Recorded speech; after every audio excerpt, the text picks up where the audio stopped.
y traemos, como todos los lunes, la conversación con Jorge Javier Romero. Jorge, muchísimas gracias. Ricardo, como todos los lunes, un gusto estar contigo. A ver, déjame, digamos, aquí hemos abordado toda la semana pasada el desafortunado hecho de la presunta violación de una menor por parte de los policías capitalinos. Sigue en disputa si eso ocurrió o no ocurrió. Las reacciones sociales frente a esa violación, las protestas, las reacciones de la autoridad dudando de la veracidad de ese hecho, y esto, digamos, llega hasta el capítulo del viernes, donde una protesta anunciada, decía hace un momento la secretaria Frausto, donde la mayor parte de la protesta fue pacífica, enfrentó hechos de violencia hacia el final, sobre todo contra periodistas. Yo te voy a pedir una reflexión general del asunto y luego me permite hacerte algunas preguntas más puntuales. Bueno, lo de la presunta violación en Azcapotzalco, que parece ser que ya se desmontó como hecho, es un detonante que muestra el estado actual de la situación de la violencia contra las mujeres en este país, que es brutal. El artículo, a mí me gustó mucho el artículo de Alejandro Ope de hoy en el Universal, que dice que ¿por qué están enojadas las mujeres? Y da las cifras. Tenemos que ver el fenómeno de la violencia contra las mujeres como una cosa que es aberrante en este país, en el mundo, pero en este país es especialmente aberrante. Y es una violencia cotidiana, reiterada, en cada uno de los espacios públicos. No puede salir una chica a la calle con alguna ropa que parezca llamativa porque inmediatamente es acosada, molestada, desde eso hasta las violaciones. Y por supuesto, puede ser que lo de Azcapotzalco haya sido ¿Tu visión falso. ya está desmontado? ¿Cómo? Lo de Azcapotzalco, hasta la información que yo tengo es que ya está desmontado. Si la información, y la tengo, tengo información muy cercana a lo que ha ocurrido en Azcapotzalco y parece que efectivamente no hay pruebas del asunto. Pero eso no es importante, no es relevante frente a la situación que ocurre cotidianamente en este país. El 40% de las mujeres asesinadas en este país es asesinada por sus parejas. Pero tenemos un incremento brutal de asesinatos de mujeres ya fuera del ámbito familiar, que era lo más frecuente. Entonces hay una situación crónica de violencia contra las mujeres que hay que parar, hay que detener. Y yo creo que lo que pasó fue que hubo una muy mala comunicación, muy mal manejo de crisis por parte del gobierno de la Ciudad de México. Juan Orta primero dice vamos a investigar y ahí deja tranquilas a las líderes del movimiento, pero luego Ernestina Godoy dice yo no voy a fabricar culpables, y eso es lo que encendió la mecha. Y luego la jefa de gobierno también salió a manejar muy mal las cosas, ¿no? Hablaron de provocación, etcétera, por la agresión que sufrió el jefe de la policía, que efectivamente, esas cosas a mí en general no me gustan, pero suelen ocurrir. La agresión diamantina. La diamantina, y la manera en la que reaccionó la jefa de gobierno acabó convirtiendo la diamantina en un símbolo, ¿no? Entonces es un error de manejo de crisis brutal el que tuvo la jefa de gobierno y las autoridades de la ciudad. Entonces, a ver, pero dime, ¿en qué se equivocaron? En poner por delante la agresión al jefe de la policía y no por delante la violencia crónica, que es un hecho que ocurre en la Ciudad de México. En lugar de plantear las cosas, estamos investigando, pero condenar la violencia contra las mujeres, y violencia que muchas veces, como lo documenta hoy Ope en su artículo, proviene de las autoridades.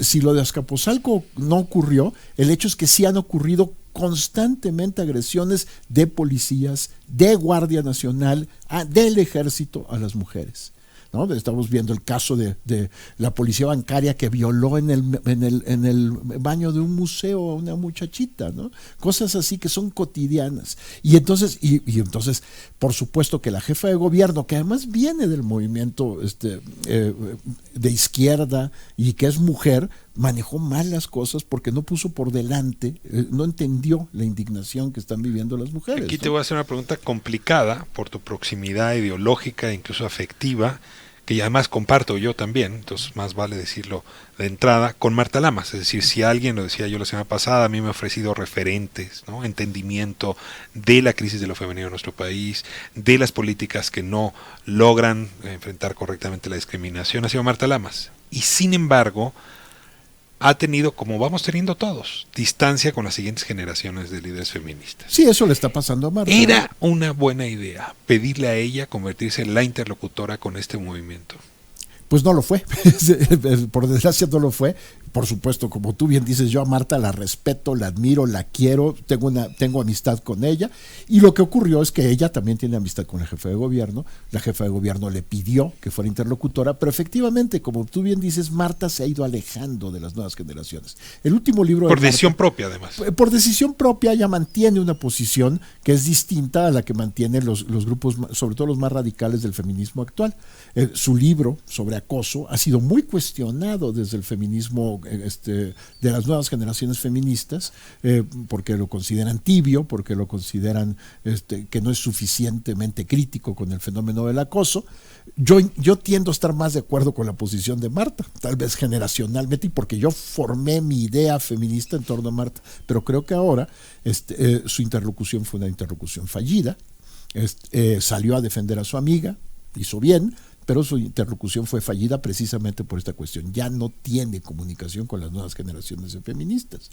Y entonces, pues no funcionó antes de la marcha. Eso generó mayor llama.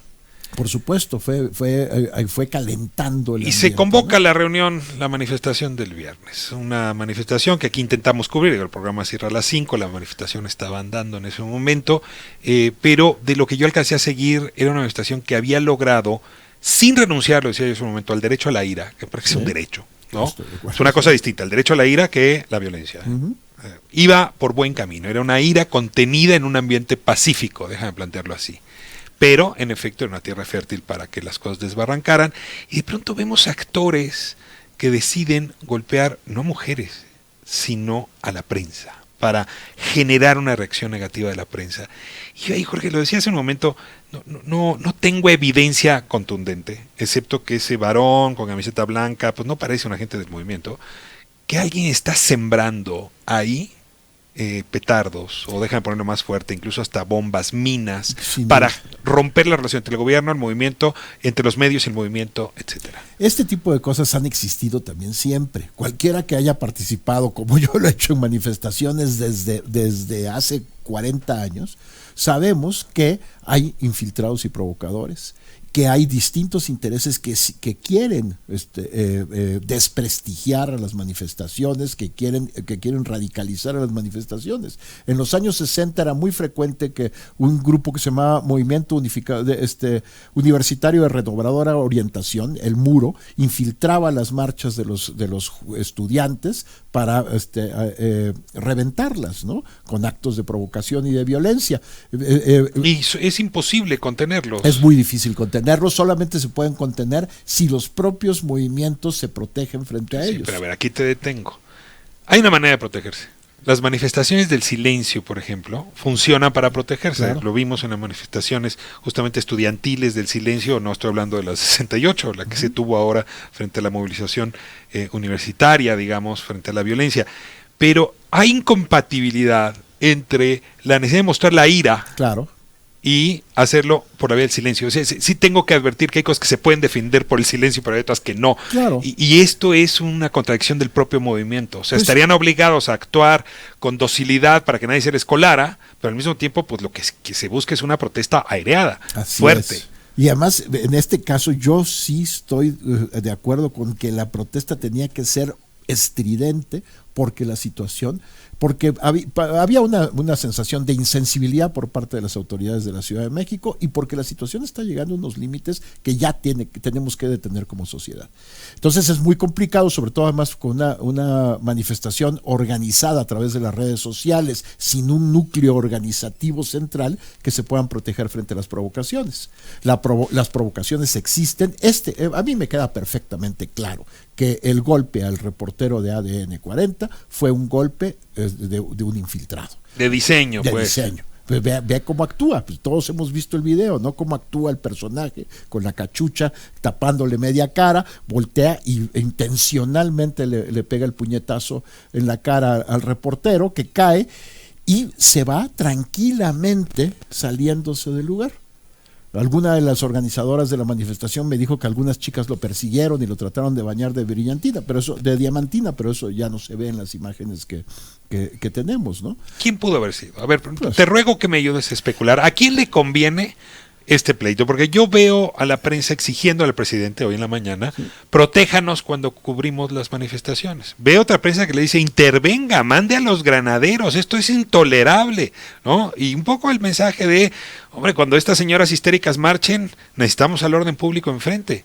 Y el presidente les contestó, pues háganse ilusiones porque yo no se las voy a conceder. Es decir, yo no voy a utilizar la fuerza pública para enfrentar este tipo de manifestaciones. Fue lo que dijo hoy. Te ruego que te sitúes en esa circunstancia. A mí me parece muy bien que la fuerza pública no se use para contener la protesta social. Sí, la fuerza pública en todo caso tiene que evitar los extremos violentos que pongan en riesgo la vida de las personas, pero no puede usarse, no debe usarse para frenar la protesta social. Por supuesto, yo creo, pero es una conjetura mía, que puede haber grupos por el tipo de actuación de ultraderecha que ya están empezando a manifestarse con este tipo de acciones en México, pero es una conjetura. ¿Y por qué no de otras formas de izquierda? Porque a ver, el presidente hoy dijo, aquí mis opositores no han echado mano de esos recursos extremos, lo dijo hoy muy bien, debe estar bien informado, ¿no? Pues, entonces, lo cual me da la impresión, y luego en cambio se va contra la izquierda radical. A ver, hay que leer en clave las discusiones de hoy. Pues sí. O sea, lo que no lo dijo, digamos, con todas sus letras, pero si yo leo con cuidado sus comentarios, le parece más de extrema izquierda, que llama el conservadurismo de izquierda, este acto que de la derecha estilo Muro, pues. Pues habría que ver qué información tiene el presidente. De cualquier manera, lo que se necesita es una investigación. Yo creo que lo que ocurrió con este reportero de ADN 40, hay suficiente evidencia como para que la policía y la Fiscalía de la Ciudad de México emprendieran una investigación a fondo. Porque esto sí sería muy importante como precedente para, si se logra identificar, ya se identificó al personaje, parece ser, ¿no? Lo han identificado en las redes sociales, si se logra ir por él y se logra desentrañar qué hay detrás de esta provocación, podría darse un precedente muy importante para evitar que la protesta social esté infiltrada por este tipo de ¿Qué te esperas que siga después de estas manifestaciones? Yo lo que esperaría es que se abriera un gran debate nacional sobre la política de protección a las mujeres y que tiene que pasar por una reflexión nacional que cambie la cultura que ha prevalecido en la sociedad mexicana. Ahora, si me permites darle una vuelta a la tuerca, creo que es importante la política de prevención a la violencia de las mujeres cuando llegan a denunciar hechos de acoso o de violación.